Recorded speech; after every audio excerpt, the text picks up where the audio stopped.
Hello, welcome back. I am Latoya Hart, and I want to thank you for tuning into my video today. Um, please feel free to post a comment below. I would love to hear some feedback, answer some questions from everyone. But today we're going to talk about a message or a question that someone asked me pertaining to breakups.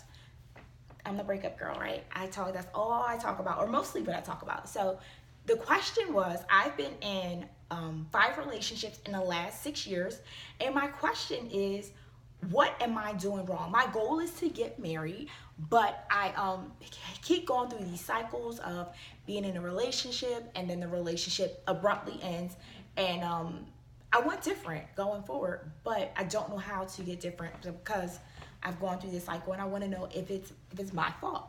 Well, I would say it is your fault. You have to own it. It's your fault because you don't have had you had a plan, or had you put some things in place going into it, you could have prevented many of those relationships, and you would not have had to go through these cycles of these evolving relationships where you're in one, out one, in one, out one. So now is the time for you to change some things. And the number one thing that you need to change is you need to change your approach to dating. You need to do some additional due diligence up front, because it sounds like there are some things that you did not uncover early on, or early enough, and those things became issues later on in the relationship. So what I encourage you to do is create a list.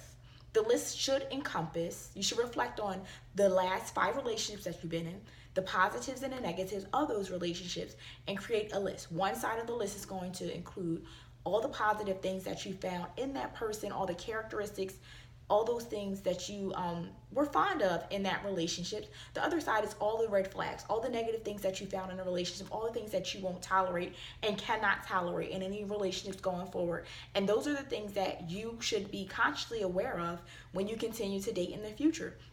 So I encourage you to create this list, and this is the first step to doing your due diligence when you begin dating and when you re-enter the dating field, so that you can clearly and more easily identify when someone displays red flags that you can't move past, or something that could be a deal breaker in the relationship that will prohibit you from moving forward. So thank you for joining me today. If you have any questions, post them in the comments below, and let me know if there's anything else that I can do to help.